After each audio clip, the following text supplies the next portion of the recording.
Aujourd'hui, si on parle de Fally Ferré, il n'y a pas photo, il n'y a pas match. Bagola problème. Est-ce qu'aujourd'hui, beaucoup sont montrés la Bogart de la presse, Alzala exemple, et Olbomamba Ferré. Il n'a pas niveau nanou. Fally tant à Monique Ferré, prison, tant à Bétier bloqué. 20 000 cas na kata nzembo waso boyoki boyoka Fally place moi 20 000 cas copia montoté. Fally un numéro 1 actuel de la musique à Congo. Là je peux dire oui. Ferré là, on a babiro na. Ceux qui bazala qui sage. Ceux qui bazala qui na maïli. Na début on nzembo on attend wa yemba tuni bayini na ya salani. Est-ce que Ferré bakangi na prison pour na bayini na? Au côté sous na kati nango au côté ayo bige ceux qui vont quand bloquer nga ngane na bloquer bino. Pensez-vous que c'est Léo un bon conseiller pour faire rigoler? C'est Léo bazabato ba bazaka exemple si je peux dire bazaka exemple Kala mais Lilo actuellement donc bon azana vivant mais la musique il a encore bakaza kwa mutu mambo isa kufa donc to yoka asko ba musique na ndeto mo yoka ba defé ba madilu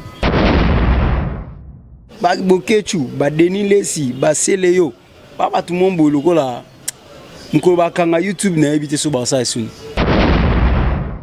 Dans la musique congolaise actuelle na Kinshasa na Congo conquérant direct ya Fally c'est héritier watana. Fally Ipupa à ça la stade de Marty. Héritier en sa stade de Maxi. Salut à toutes et à tous, très heureux de vous savoir nombreux, très chers téléspectateurs, internautes de 3W Bongania Media, 3W Africa Media Info. Nous sommes là chez vous, encore une fois de plus. Comme je le dis, très heureux de vous savoir nombreux. Moi, c'est Yoshi Bangula, comme vous le savez. Toujours accompagné de mon excellent confrère que j'aime tant. Un analyste qui s'y connaît très bien dans l'industrie musicale et qui a aussi, n'est-ce pas, la maîtrise de la culture congolaise. Alors, je vais demander à Dimitri Bongania, que je salue en passant à la réalisation. Je vois aussi J-Bonks, Jonathan Bongania, Papa Apo Bongania, je salue en passant. Fallon, Bonyuma, Yatuna, Moulenda, mère chef, la femme au grand cœur, Dongo déjà, ça là déjà c'est bon. Sans plus tarder, Ange Noir avec Messavi. Mbote Ndeko. Mbote Yoshi Bangura. Santé Boni. Très à l'aise. Toujours. Très à l'aise. Un petit commentaire par rapport à l'émission précédente. Il y a eu pas mal de commentaires.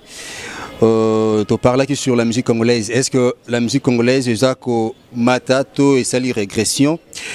Nous avons reçu pas mal de commentaires, pas mal de suggestions aussi. Là, nous allons demander à nos internautes de continuer à faire mieux.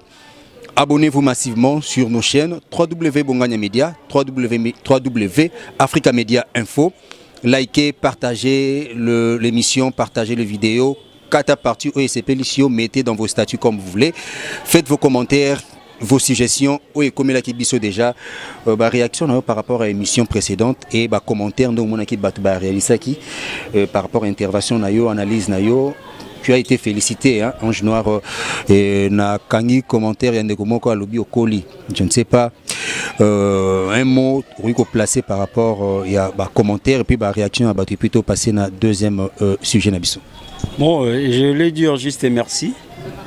Merci Nabato après qui tension na bango par rapport à l'émission précédente et vraiment encore une fois de plus merci na abonné tout baza continuer toujours que s'abonner et puis na abonné ou baza déjà en tout cas ça fait bout de temps tout ça qui sont na bangoté mais cette fois-ci vraiment on va faire des noms pour que tout bandaza na bino à tout moment tout mais un peu partager ensemble na bino donc on est là juste pour faire du travail et vous êtes là juste pour nous faire des remarques si gestion na bino donc ça nous motive quand même il y a continuer un peu comme ça là mais ça sonne de quoi là na colis ouais c'est la vérité quand on est été en 2019 on est en 2022 donc âge poussani il faut maturité péco là donc c'est un peu ça donc Je me réjouis de dire que merci, n'a pas abonné tout, n'a pas tout. Et j'en profite déjà pour faire un clin d'œil. Il y a Arlette et Maguema, mère chef, depuis quelque part. Et puis il y a Foura la Douce. Foura la Douce.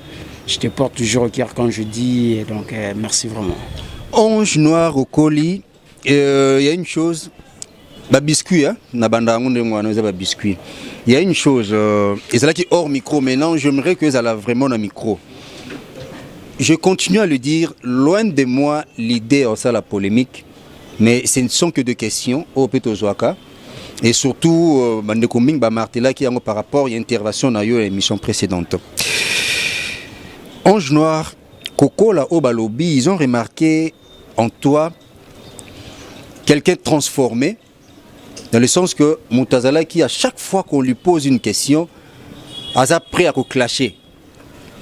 Donc, Moutoumore bébé béba. Et surtout, jadis, quand tu étais à la Team Wata, Ange Noir et bébé béba, toutes tes questions méritent la réponse. Et bébé mais actuellement, quand on te pose des questions, tu sens que c'est quelqu'un qui réfléchit. Est-ce que ça peine à y aller? To dans le monde à ranking, au bimi dans le monde à ranking, au qui dans le monde de musique sans polémique, musique sans ranking. Bon, il y a ça quand on éducation. Non, éducation va profiter. On va placer belé. So ratang en église, au cause on anda, au son anda raté, au cause on école, au cause on a un milieu aux alliés. Non, non, je parle pas de ça. Tu vois ça n'a terrain. Par là, je voulais dire quoi. Donc naganon na mutumoko sur 24 heures il y a vie. 24 heures. Monde na journée à 24 heures. Naïe, na au moins 15 heures naïe. C'est Ariel Etiamoto, R14. Donc, nous avons bénéficié trop et du coup, nous avons bénéficié des autres trop à côté de Ibrator, la personne où nous avons naïe, nous avons sa sagesse, intelligence. Est-ce que vous comprenez Mambozolo? Ben oui. Donc, ce qui veut dire. Là où place aux Alaki, mais tu passes aussi du temps avec héritier, non? Au Lobaki, aux Dirkab, aux Alaki, Dirkab, donc ce qui veut dire partout héritier aux Alaki. Mais comment aux Alaki prêtent à tout? Mais ici, c'est tout à fait différent. Et puis, tant vous répondre, à vous attendre parler au lobby, mais l'éducation va profiter à Nango, ce qui aura raté. Donc, ce que je dis, aura attaqué l'éducation dans la team Wata, nous avons bénéficié de l'éducation à A14 et puis il y a Libra. Bon, je peux dire oui. Oui, hein? Ouais. Donc, bénéfice, ou à Malonga, vous n'avez pas hérité à Barankin? Non, j'ai beaucoup bénéficié aux côtés de la team Wata. Non, par Barando, côté au Kendete, au bénéficiaire. Du bien, dans la team Wata, nous allons avoir 60%. 60% peut-être bien. Il y a vrai. 40% de qui rankin. 40% vraiment. Ça, on a à fond. Mais à côté, on a bénéficié des relations, et bien. C'est grâce à la Timouata, grâce à l'héritier, donc c'est un peu ça. Voilà, ça commence bien. Cette émission commence bien vraiment parce que c'était une façon pour moi d'introduire notre sujet d'aujourd'hui. Nous allons juste parler du clash dans la musique congolaise. Tu as remarqué? Clash dans la musique congolaise est comme une monnaie courante. Les lots moutounions surtout, il faut que moutounia zane rando. Nous allons essayer un peu d'analyser sur ça ensemble avec Ange Noir dit avec Messavi. Tout mais un peu solo yango impact na yango zali nini. Impact na clash na musique congolaise. Est-ce que ils ont matissé yango to musique encore une fois parce que nous sommes toujours dans la culture congolaise parce que et surtout et pas plus tard, musique la rumba congolaise, bongo désigné patrimoine mondial au niveau UNESCO. Vous voyez un peu? Donc, il y a un peu qu'on parle sur le clash dans la musique congolaise. Première question, Ange Noir. Clash dans la musique congolaise, avant de koma na mutuna oyo nokotuna yo, ils ont apporté nini. Tozana nouanate. Ou un peu cause une idée par rapport à clash dans la musique. Est-ce que Ezelo Komoko et bandi kaka lelo yo to e banda depuis ou ko kozana moi idée ba rancune banda depuis ba koko ba ancêtre ya musique congolaise ba tika clash kingani apparemment il faut tambola randingo wana nazo baté. Est-ce que c'est vraiment nécessaire musique il faut tambola kaka na ba clash na ba rancune na ba polémique moko ndenge wana? Pour nous ça la venom là je vais dire oui, c'est normal. Et clash la musique vraiment c'est normal, c'est et bandi le loté c'est ça daté bandi kala ce que tel même ba vena biso ba leka ba grand calé et ba bena ba ranki na ba onta ba taboulé koto franco tel koto taboulé donc tel koto ba papa wemba koto tali ba mayaula otali koto ba kofi otali ba king kester. Donc comprendre au monde que bandi biloko wana banda kala au monde que vena biso franco yimba déjà clasher les bateaux nous clasher les bateaux risque même blom so prison belé tu vois c'est logo déjà et bandi kala. Donc lelo pour moi ce que je peux dire ça que musique na biso on peut parler de la polémique comprendre so polémique et ça na musique. Donc c'est vraiment important. Mais si il faut que la polémique la clash donc on peut se limiter là dans la musique. Mais ce qui est comme dans la vie personnelle, dans la vie privée, mais sur le plan musical, ce qui va clasher moi je peux dire que c'est normal. Donc musique ndezana po tambola bien donc makambutu après tambola bien il faut adversaire azala. Donc, ceux qui ont un adversaire, s'il faut le dire, sont un concurrent direct à la passe pour avancer, c'est ça? Ouais, la musique, donc vie tout pour moi, je vais dire ça, dans la vie sans concurrence, donc il y a possibilité quoi. Donc au monde qui anga déjà dans un mais so ba telo conquérant mon bomo qui a frappé il peut se vendre calculer que non on a peine fonata la muto. Moi j'ai travaillé un peu avec beaucoup d'artistes. Artistes des arana ba ciblaga. Ya rapena mon bo vendre bo pena biso photo ciblé muto. Tali pena que muto moko a chapeauté bo ciblé. Et fait que ya ko ciblé wana et puis ça peut force. Et au commentaire sur plus d'artistes en Azali puis aussi l'effort est dépassé. Donc pour moi je veux dire que c'est normal, C'est normal, oui, seulement que ce qui est comique au côté de la vie privée, mais en réalité une personne publique a une vie privée, hein? Donc moto a déjà moto public ou déjà c'est ayebani.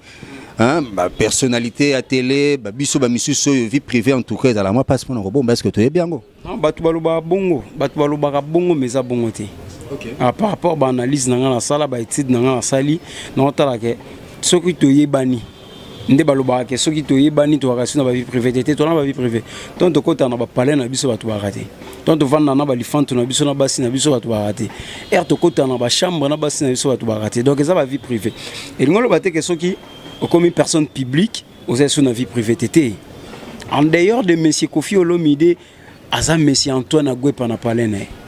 Comprendre? Na pas l'aîné, va bien papa. Va bien Kofi Olomide.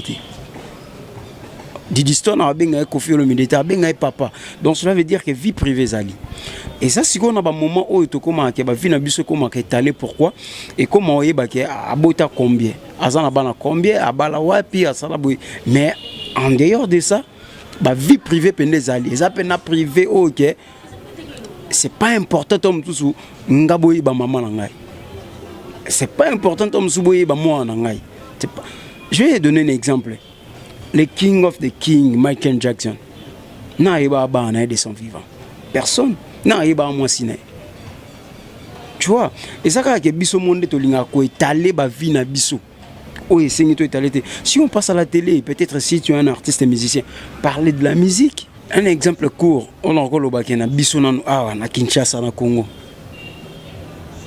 Et ça que, tu as commis tout dans la question, on a moi ça wazeko. Ça na moi si. Non, na ibi bana wazeko. Ngana wakaza alipasa. Moi c'est na alipasa. Il y en a ibi aussi ko oyo kaka bongo. Apparemment ça la passe solo, moi c'est na alipasa. Te. Na yo to ebité. Dis moi c'est na alipasa te. Yves Pan, moi ça va, ça la lipasa te. Non, papa, tout le monde auto yo kakako. Kaza la lipasa te, moi ça la lipasa. Mon frère, so na ebiso ke moi si ya Kofi Olomide. Tu es bien. Bien sûr. Moi ça ya Wera, tu es bien. Il y a pas bon moi si na po ebi kaza lipasa famille tête. Non, yango siko na ebiso ke tozana ba vie privée. Dans l'ingolo bateka que ceux qui aux personnes publiques ne o étalé vie non mobima na télévision. Non. Tozana ba vie privée na biso. Neti boy to ebi vie pas na parce que femme na ebi. Ngana ebi. So to ebi pour na ba intimité mo boy o tozana ngo. Mais bateau ya yambara bango bo basugane ba hebanité. Donc tozana ba vie privée na biso en dehors musalo tout ça. Moi ça Ibra. Ah vie privée na tu vois maintenant. Ah bah là. Non, est-ce que pour nous... C'est juste une question en passant, mon cher. À balader. Oui, à balader. Ok, ça s'annonce bien en tout cas. Ange Noir avec mes saves. On parle du clash. Actuellement, par rapport à l'analyse, Nayo, apparemment, nous sommes lokolo. Mon montage est lokolo. Na limio kota pena. Soko sel muki sel muka. Zongi sana no esprit la team na minute. Soko sel muki sel muka. Hein? Sagesse à Ibra tourne mpanzi nde to lokolo rien tourne mpanzi oloba kelo moko musique pour Simba il faut polémique musique pour Simba hein même quand musique t n'a pas faire presque tout na on et c'est moi concurrent direct Mogazala pour permettre aux à force à travailler. Alors Ibra actuellement on ne parle pas que de lui hein na zongisie pourquoi parce que dans l'émission précédente oloba qui musicien sans polémique à côté de polémique té. C'est par là maintenant moi je me dis que je nasilisa. Azami c'est moi attendre la polémique té. Alors c'est par là. Qu'est-ce que moi je me posé comme question actuellement? Si je comprends bien, Ibra ceux qui n'est pas sorcier, de ça n'est pas patiné, c'est parce que un concurrent direct. Ibra concurrent direct n'est à la nani. Azana polémique té hors polémique mais concurrent direct naïe. Nous à la naïe aller pena bozalaka nani. Ouais déjà si je peux dire que Ibrator on l'appelle déjà contre-maître. La personne qui est en train de contre-maître. Non, contre maestro Fabregas. Donc là déjà je peux dire que non les concurrents directs. Donc comme les gens voyaient que non Ibrator il était avec Fabregas directement comme Fabregas c'est pas avec Ibrator ça devient directement concurrent direct il y a Fabregas. Mais apparemment il a souvent été commis bien affilé Fabregas Ibrator a tsikalissime. Non c'est ça c'est que ceux qui na eloko na ko c'est ça c'est que bango pe batali ba cible na bango. Bato bi ba yesima batali cible. Baté oh na batika ndeni to yo tangi bina file yo na ebiso ko bina file ta tom sous cible na ye na taki no Ibrato bachangaka c'est ça. Non il on a loba actuellement s'il faut le dire na médias sur les réseaux sociaux clash ezobeta ma mingi bina file na Fabregas qui na Ibrator. Apparemment, Binafile a tiré déjà Ibra, non, a tiré déjà Ibra par terre. À Talissi Mandog et pas Fabregas. Non. On comprend que le concurrent net direct actuellement, c'est Fabregas. Français Morel Barabi, on répond un imbécile par le silence. Tu vois, Ibrator a moutumon boué, Nabiso Logola, président Nabiso, secrétaire Nabiso, ils en ont tiré au collé. Président Nabiso Joseph Kabila. Biso bateau to vivre en akara. Le siko bina fila zo siko tellement kara trop. On comprend, azo siko kara trop et pas Ibrator a patiné à Ibrator qui ne se soit. C'est pour cela qu'on a retourné les sous et pas Fabrice. Le quoi peut Fabrice naïe ndeka papimbo malobaka zoba na zoba soba sa zoba moko don elengi. On zoba na zoba neti bana. Kasi bon te bo sa zoba. Zoba na zoba. On ba to ba sa la buzoba. Et a buzoba. Le temps bas la bouzoba na bango ba kenga lengi. Va continuer ça bouzoba na bango. Je suis Mbappé apparemment na moni pe héritier pas côté makambango. Non, héritier à côté makambango par rapport à quoi? On va arriver.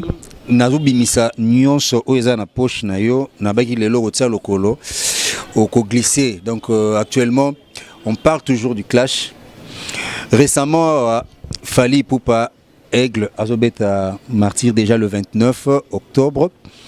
Et Tomoni déjà matraquage déjà presque bandit partout. Avant ça, avant bimisa science-fiction, bimisa qui titre moko bloqué. Oui, bloqué, mais en chantant, il y a un bloqué, il bloqué. Ok. Et après, n'a bien évité ceux qui n'ont pas une coïncidence.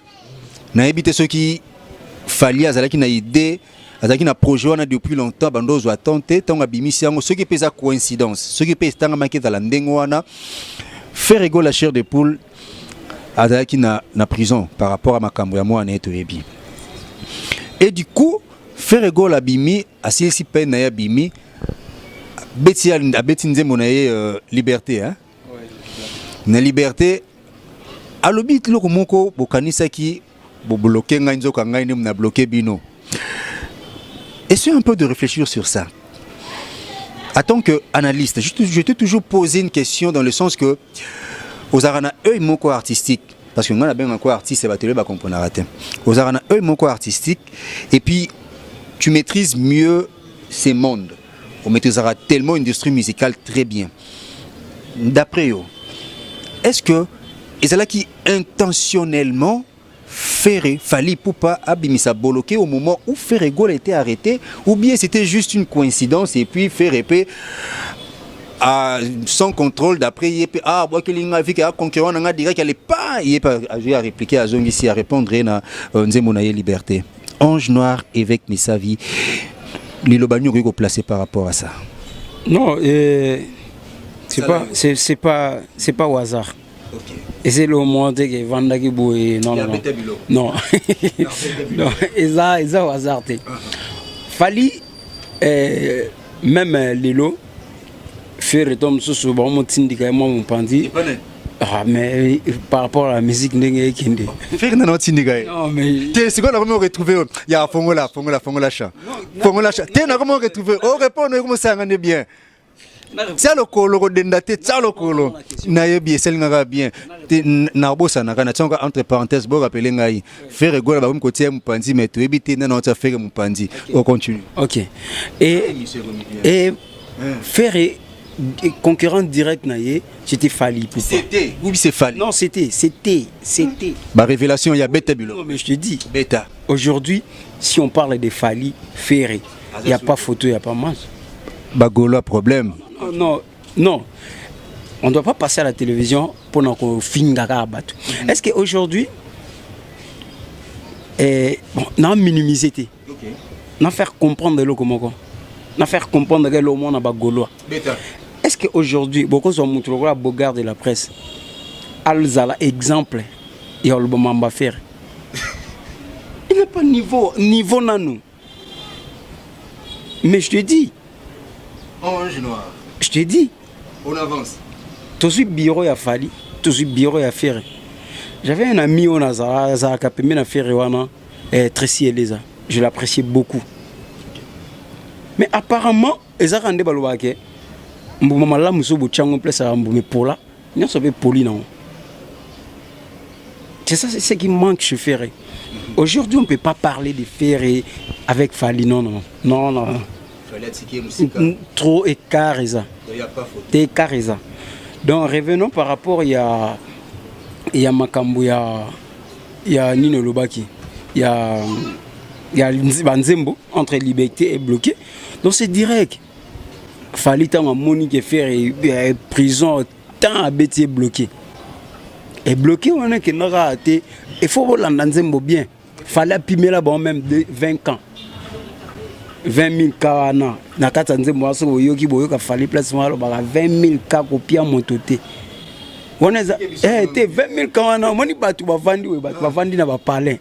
Bato ba yebi kopo to sala ka barrière le tiamont, bato ba sala ba booking, bato ba yebi ba chiffre. Net na Congo mutaka nga fali. Tito commenter. Ya zoye. Panza Ntekeza, pena normal. Ça là, Ange Noir. N'a retrouvé Ange Noir à la team, pardon. Rando. Mon père Rando à la bien. Le jour où on a vendu ce qu'on a dit expliquer ngaïba chiffre. Bandu tala. Et na revenu n'a pas s'il fallait raison. Tu vas aller tourner. Après s'il fallait raison. Quand fallait passer à quelle place on voit une photo? Oh, bah, t'indiques fallait que nous disions la photo na Bouba, que nous disions la photo na R. Kelly. J'ai vite compris qu'il fallait entrer faire des chiffres. Et aujourd'hui, dans le Congo, ceux qui fallait un numéro 1 actuel de la musique à Congo. Là, je peux dire oui. Ah. Tu sais pourquoi auparavant, j'étais dans l'ignorance. On a wata mtando kumbe on a ignorance wana wata. Ponga mo pe na vérifier. O mane belé basaka a. O mane ka belé basa na ba musicien. Bango mo pe bazana ba yebi. Mais elingo banini. Satan akuta kota nzambe doute. Nzambe mtasala akukanga epa vantie. Makota ataka nzambe timbi. Esa pe belé kande basapi ba otana boka ba timbi. Mais yemo so avandi ce qu'on a parlé ne ba tikali yemoko na mutute. Avant Joe Aleka Abisso. Tu comprends? 20 ans, on a pena batu bayebi, batu on a roba maramba chiffre au bayebi. De apime la pena batu 24. On a eu vendu tout notre monde bien tipo tant babenga fali Mobutu à Mobutu. Moi Mobutu tu vendre à 32 ans pour voir. Est-ce que vous calculez déjà fallait faire combien de ans succès? Et donc comme ça ngande ute pas na yo. Et lelo kaka. Ouais comme ba aveu. Na ebisaki yo j'étais dans l'ignorance pour n'attendre raté. Hein? Pour n'attendre raté. Si batu bazo bande la classe cité, batu bazo ken bazo diplôme. Na comprendre. Heureusement, son atika ki on ngeza mal compris. Il y a qu'on faire découvrir Makambu. Parce que mon ebela batu lelo ba sala ga Makambu.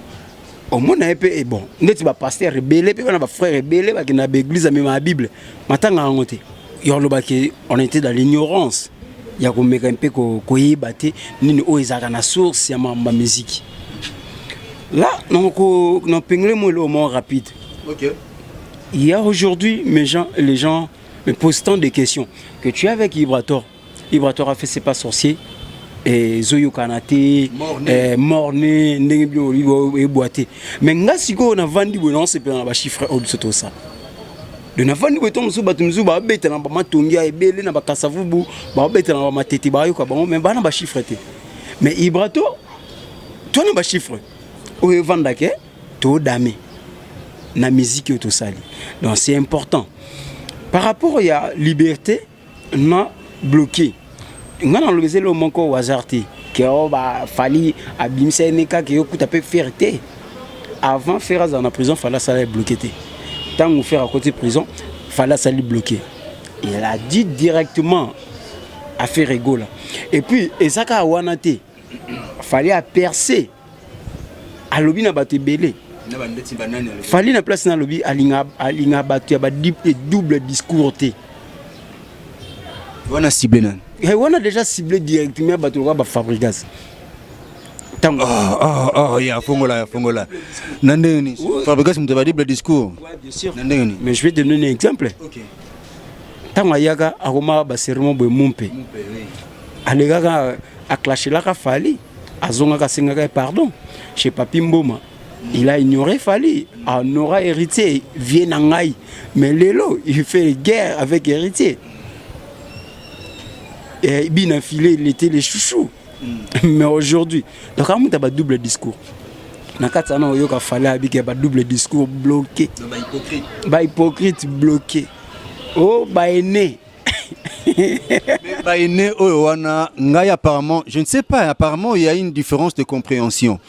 Moi personnellement ba aîné, ngai habité, ngai comprendra ba aîné, ce sont les gens qui ont la haine en fait. Yoza aîné, mais ce que tu veux bango ba aîné par rapport à Batawenge. Te so aîné à Kimukolo. Te yango pe siko soto ke nango pe na terrain wana. Soto ke nango na terrain wana. Pourquoi faut que nango na terrain wana ke za Batawenge? Eza ba analyse nanga et engagé nga. OK. Soto ke nango na terrain wana. Tant fallait le bara ache pena aigle, ache koto ba pété, ache koto ba pété. Amemi alati ki Mobutu na e. Donc a bloqué na ba tout. Et puis ceux qui vont remarquer ba vewana ba conscient batala na ba WhatsApp na ba mone comment ba pembe ils sont bloqués na WhatsApp photo longwa et on pembe yo denilesa denilesa sala Batala numéro Fali. Ça va graver numéro Fali. Batala va monter comment à Pembe. Et directement faire ego là. Tant à bimi na prison. A osala liberté. Et puis na kata liberté wana. A tourner le biba yini na yesoki a sala nin. Par rapport à début à chanson wana, moi je vais poser question à faire ego là ou peut-être na bureau na ye.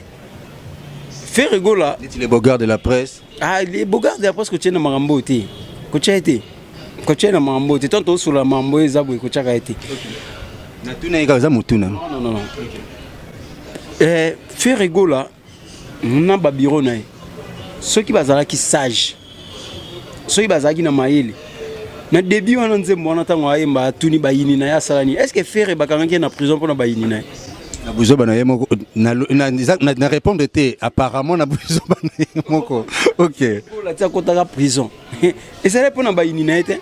Donc neti falim da ko funda ye ko porter plainte. Donc c'est que na bayini na mwana na kati. Donc il n'a habité. Na habité. C'est pas un bon exemple faire na nzembo wana liberté wana. Au côté sous na kati nango, au côté aye bige. Ceux qui vont quand bo bloquer nga ngane na bloquer bino. C'est pas non. Il fallait pas faire abimisa nzembo wana. L'important ça faire pour moi na loba keza ezaki mo actualité et puis ezaki couloir pour abîmer là na lidusuma bo azalaki tant bakangaki azongaki na actualité kombo na ekoma lisuko tanga mapo evidaka kombo pende vidaka tant azongi et bonga tanga bimi ata la disque na ye dynastie aye bandenge nini yo kinde nango yo banda promotion nango ti deuxième volume nango ya o asali ba featuring na ba massa na ye. Mais lui il a concentré avec la personne comme c'est Léo pour bando clasher na bino ba buzo ba mobo. Pensez-vous que c'est Léo a un bon conseiller pour faire ego là? Attends, si je comprends bien, il y a d'autres gens bazoko takara na monde nango ya clash mais baza d'actualité té autant il est ici Léo a un disque sur le marché pour que a clasher toujours dans le cadre de la musique ou bien sauf faut classer batu c'est Léo to classer non wapi Mr Poutine. Non c'est Léo baza batu baza ka exemple si je peux dire baza ka exemple kala mais Lilo actuellement donc bon azana vivant mais la musique il encore ba kaza ko mutu mo boisa kufa donc to yoka asko ba musique na ye ndeto mo yoka ba defé ba madilu donc to yoka ko imiko donc c'est les cas nango donc mutu mo bo asalaka musique na ye c'est Léo. Donc on parle de lui na musique on a ba bokechu lokakala non donc ba bokechu ba Denis Lesi ba Léo ba tout le monde boloko la nko ba kanga YouTube na ebité so ba ça suni. On comprend. Donc c'est ça. Pour moi mon frère na biso ke ndé na boy il faut naza na ba conseiller mo boy ya bien mutu mo bo aza bien oyo na sa ne likambu na mona ye pa na avenir mo boy o ko porter un plus. Parce que neto vanda boy to vivre na batu na ba intérêt. Peut-être aujourd'hui c'est Léo aza prêt n'est pas pemeni ya faire. Peut-être pour l'intérêt à faire. Mais faire consciemment y mon nom soit vendu. A gagné quoi? Et pas si Léo. Rien. À quoi tu as ranking? À quoi tu as ranking na bateau union so oya na ba ranking? Mais tu dois gagner rien chez ces Léo. Vous comprenez? Tu dois gagner rien chez ces Léo.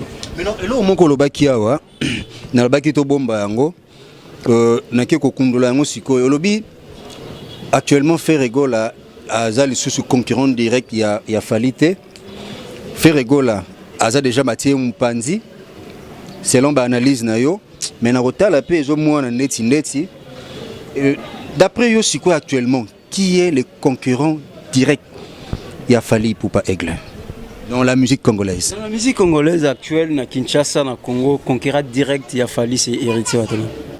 Pardon? C'est Héritier Watanabe. Héritier Azanani. Héritier direct, concurrent direct. Il a fallu. Héritier à l'Ekina. Je vais te dire une chose. C'est depuis si j'ai bonne mémoire, c'est depuis le 20 décembre, quelque chose comme ça, ou depuis mi-ange et Bimaka. Et puis, dans le disque a fallu Tokos, quelque chose comme ça. C'est le même. Et Bimande Mzelamoko. Et aujourd'hui, Héritier est en train de frapper. Fali Poupa, à la stade de Marty. Héritier, à la stade de Marty. Et faire subitement, il n'y a pas en décembre après. Papa, toute cette distraction. Na tenu comme Motuna. Faire Rigola a signé combien de dates à ça la montée. On comprend. Donc, c'est pour cela moi je te dis ça. Les lois kende, ba beti musique et héritier awa, ba beta fali awa. Ba beti héritier awa, ba beta fali awa.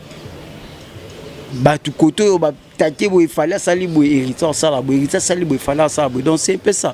Les hommes batu musu na musique batika la ba sans conquérant, batu musu bati net na rôle ba fait na biso Rambo, fait Kofi. Atika na yé moko. A gagner batu tout bazala ba conquérant na. Batu musu ba kufa. Ba misu ndeti ba wazi kwa ba conquérant ya Kofi ba vida na bango. Vous comprenez? Et na batu musu ba yaka bongo yé pe na conquérant muto mo kokite au Tigali. Vous comprenez? So total ndeti ba musique ba betara ba youpi non, on peut dire que conquérant il y a une non subi, c'est Gaz Mawete. Anita Morabo azaki ana rebo mais rebo a dépassé il est KO. Vous comprenez? Dans la génération, ceux qui sont moi si maintenant on va maman Mbilia au monde à Chalamouane. Donc c'est comme ça.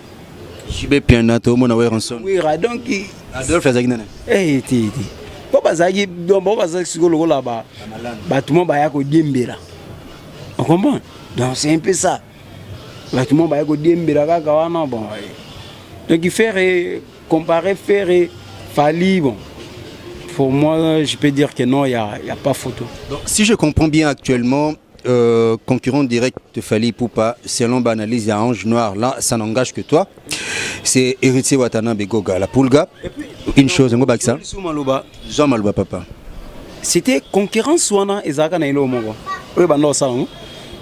On peut dire que non, Ferregola, Fali. Donc, on parle du quartier latin et Wenge. Si on parle de Wenge aujourd'hui, c'est Héritier. Quartier latin, c'est Fali. Wenge aujourd'hui c'est héritier dans le sens nini Wenge toza na ferre toza na héritier toza na Fabregas Wenge c'est héritier nini. Si je dis Wenge c'est héritier, même les personnes bango moko ba pata Wenge ba baptiser dernier fils administrateur à Wenge bango ba baptiser ce qu'on appelle sous bata faire et moi ba comment tchake au faire fisité aza papa zakoli. Ce sont des choses. Peut-être dans le sens que faire, il y a bêta dans 4x4, héritier a bêta dans 4x4. Non. Dans le sens que, tu sais, au Kiko, kozala un héritage, il y a Koko Nabino. Après son temps, Souba na été. Bazali, que Koko Nabiso Benabo, Watali Tom Souba, papa Nabino, maman Nabino, Koli na bango, bon. Oyo, Sentaraye. O atanga na classité bo koko atalis ko na mo anemo bu koko na mo bu aza mayele aza dina défendre bazuna ba azune héritage na ye ndenge mo Wenge o mane Wenge ba comprendre le sens il y a dernier fils sonate tom sou bon to ça bien ngana bongso super bien héritier dernier petit fils à Wenge o ba pesi sur héritage et si Kodia que c'est les suntaba baba c'est les suntaba. C'est tabac, c'est symbolique na dit ça et le quoi tu as vendu bon Nathalie Mampata et puis tabac ya couleur nine il y a noir il y a mobile toi moi aussi tabana azaya mobile alia ngoto aboko là na éviter Mampata isaka bipe na kendo liango alia ngona mutu te ye moko ba te ba isaka wana pena liango tango alien tabawana donc ça automona lelo hein. On est des Africains, on est Bantou, même biblique.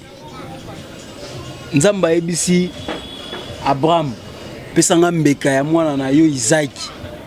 Ake na ye pena linga bomaye, babite. Tika tala pembeni ntaba. Bazi ntaba wana eza sacrifice. Oko kana musique hérité batu bakufa te. Déjà bomi ntaba. O ka batu babela maboma te. On a écran prophétique m'tebeta. Mintaba. On a écran prophétique. Te na biso bo mintaba. C'est ce que je dis, voilà, c'est son écran prophétique. Ni Isaac apesi ntaba. Ange noir. Il faut comprendre. Vous regrettez pas Goga? Non, non, regrette. Héros mais bolien tabac. Non, non, non, non. Na regrette pourquoi? Ange noir oyoana, et ça ange noir oya lelo te. Ange noir oya lelo, naza l'aise. Okota matonge pepele, okota kasavubu pepele, okota bandal pepele, oza l'insécurité. Ange noir avec mes saviers. On continue. Non, il y a la timouata. J'étais dans l'insécurité. Insécurité n'a pas na place nini. Insécurité n'a pas te po ba ko kangangati. Wana ndi na insécurité ba ko kangangati. Pour ça ba kanginga na bengi téléphone à la seconde. Naza libanda mais ya ko beta o vanda pena ba kati o mulangi place mo boye donc Ange noir avec mes savis. Stade de martyr, génération martyr et bandit hein? Donc après et bandit siko. Le 29 octobre Fally Ipupa Aigle au stade de martyr, 2500 le billet. Le 25 décembre à part sauf changement de dernière minute, Goga la Poulga héritier Watanabe au stade de martyr. Alors, une question est posée par rapport à ma stratégie déjà. Nous avons déjà stratégie Fally Ipupa mettre en place parce que moi-même personnellement, n'a qui déjà matraquage et bandaki, jeune autant t-shirt, stade de martyr, stade consort. Mais nous avons là par rapport à ma matraquage dites-nous un peu. Hein? Dites-nous un peu, Ange Noir avec mes savis. Dites-nous un peu. Tout le monde peut hériter par Bani Nanengenae. Agmo qui n'a répétition à Babi na filet. Est-ce que c'est une façon pour lui, il y a quoi annoncer déjà pour soutenir un stade de martyrs, na Muko, Monetike, Boya Gotsanga Poa, Omoni, Tala. Aux autres généraux sur le plan stratégique, les deux artistes on a annoncé déjà production à un stade de martyrs. Non, c'est un réel plaisir pour moi. Et je vais dire coup de chapeau et félicitations artistes et musiciens Mibalewana, Fally Ipupa et héritier Watanabe. Ouais, les deux concurrents directs. Non, ça vraiment félicitations. Félicitations pourquoi? Au moni lelo, tant balo beta concert na bango. Tout le monde a héritier mta beta Maxi, Fally mta beta Maxi. Mais tant que va faire na vidéo à rapena que JBM piana BCBG. Où est rançon et maison mère. Vous comprenez? Il y a une différence. Il faut que les musiciens na biso ba la musique actuelle. Baza makasi. Et puis pourquoi on a biba makasi? Na maison mère. Ba fan affaire bazalaga, ba fan na JDT bazalaga, ba fan na Balacoste bazalaga, ba fan na JJ bazalaga. Au moins un musicien moko déjà il y a montant dans 50 personnes na na maison mère. Au moins un peu la coste est pas moins 50 fans na basangani Maxi et Senini et Tondi. Quand tu peux quartier latin, au moins a fallu pas na fan na Gibson pas na fan na Bourompe là basangani Maxi et Tondi. Mais lelo hérité Orbeta concert Yemoko, Fally Orbeta concert Yemoko. Je ne pense pas que Ambassi Azatana 10 fans yaye. Je pense pas que Miyembe et pas héritier Azatana 10 fans yaye. Kende biso to yaka boito yaka pona Miyembe. Non, c'est pas chose facile. Donc to pesa bango ka Fox. Oh yo beta musique wana ba réussir. Et puis on va réussir. Et ça va fierté à génération Oyo. Et puis fierté il y a bateau bazali banda. Tomba otala. Si ba kende libanda en dehors ya pays ba beta ba concert batu ba tonda. Bongo elo ni ne sala bango pasi na mboka na bango moko batu ba tonda te. Fally Ipupa fait des Cameroun, Fally Ipupa fait des Kenya, Sali ba Afrique et Bela ça ba carton. Héritier fait des Côte d'Ivoire. Mais pourquoi pas na Congo sigo oyaza? Tout le monde a moi et le monde vient à biso bokecho lo ba haine. Tout le monde a qui me téma biana. Tu ça ba félicitations. totika bango ba beta musique na bango dans les bons. Expliquez biso raté présence ya Héritier Wata na concert ya bina filé. Comment est-ce que vous pouvez analyser peut interpréter acte one? Non, déjà Héritier, on l'avait surnommé Tour de contrôle. Pas Igwe. Okay. Le roi de la forêt, Venabiso. Je salue. Tour de contrôle. Donc, et si Gabina Fila Betaki, j'étais pas loin, n'a pas Héritier. Et puis Héritier, jour en moi, Zaraka na showcase mon na Pullman. Et peut-être quand il a fini, invité qui est et pas bien filé. C'est juste il y a l'équipe. Oh, pas Monique a une invitation grâce à Eloni Moboy. A invité nos héritiers. Ce héritier il était peut-être, mais ce qui va inviter qui est à se présenter, une invitation va faire ça qui est. C'est pas mal. Et peut-être c'est juste une façon aussi. Parce que héritier avait donné mot d'ordre dans les fans naé, bah qu'il y a des concerts il y a bien affilé et puis à posta qui en a page naé. Après ce mot d'ordre bah na fin naé bah qu'il y a des concerts il y a fallu. Non, après ça pourquoi? Oh pesate. Il pas continuer à ranking à Wenge, clan Wenge na Ipupa. Je te dis, moi je travaille avec Ibra. Toi. Donc là directement bateau bazaka bien tenant Ibrato, moi aussi on s'engager dans bango dans les bienté. Tout ça la hypocrite. Moi je ne peux pas aller soutenir Benafil. Je ne peux pas aller soutenir Fabregas. Je ne vais pas aller faire ça. Vous allez bien tenir patron. Bien sûr. Carrément. Ange Noir avec Messavi, nous sommes arrivés pratiquement à la fin de cette très belle tranche. Des très bonnes analyses et bimé pas en tout cas nous allons continuer boire que le fleur. Nous sommes à la fin.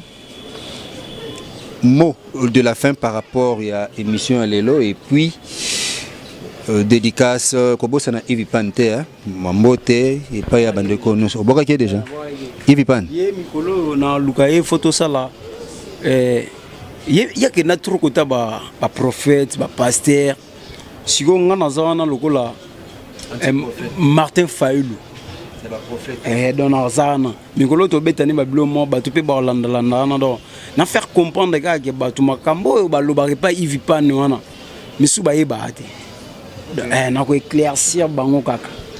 Monsieur l'analyse mot de la fin quelques salutations à bandeko bazolanda. Ouais, merci à Yoshi Bangula, merci à Dimitri Bonganya, merci na ba abonné na biso tout ya Bonganya Media. Na temps au bozo pesa biso, na ndebo prêter biso boré na bino et na bisika tout boza bo landa biso vraiment. Merci encore une fois de plus. Ba commentaire na bino comme la biso, ba suggestion na bino zo comment sika ya bongisa to bongisa kaka. Donc sika ya mabe to luato longola to continuer tout ça toujours ya malamu. Donc mbote na batutu balanda ngai, merci à Ariel et Tiamoto. Je te salue depuis Allemagne, Lilian Ntumba, je te salue, Stomy Akafoulek Maréchal Mampinga, donc je te salue. Il y a qui encore, parce que l'émission précédente, Ange Noir. Bon. J'en ai profité peut-être dans quelques minutes au Pessinga. Rissel Kassongo, le papa de 4K. Il était le papa de 3K actuellement. Il est le papa de 4K. Donc le papa de 4K, Rissel Kassongo. Il y a qui encore? Vous êtes vraiment nombreux. Donc il y a Brenda. Il y a ma petite sœur Elisabeth à la poule Gaka Songo, il y a Beni Matembe, Jenny Palawedi, diplômé, il y a Brian Idwa, donc Batutu Nalinga Bino, je vous aime tant, donc des gros bisous à vous. Rilmat la reine depuis Luanda, Sila la chinoise, donc yomo yebi, donc na bosani pesaka mutu monso na PCT et go sa folie ici à Munanzo, donc je te salue vraiment, donc yantima, donc mère na biso aboko la biso bana kitoko mambutu kitoko, donc mambu kitoko lokola Arlette Magema maramutu kitoko. Mais après, au lieu dongo dongo, au boss, nous d'alambi. Falon Bonyuma. Falon Bonyuma. Donc, il y a un venga Mikolo.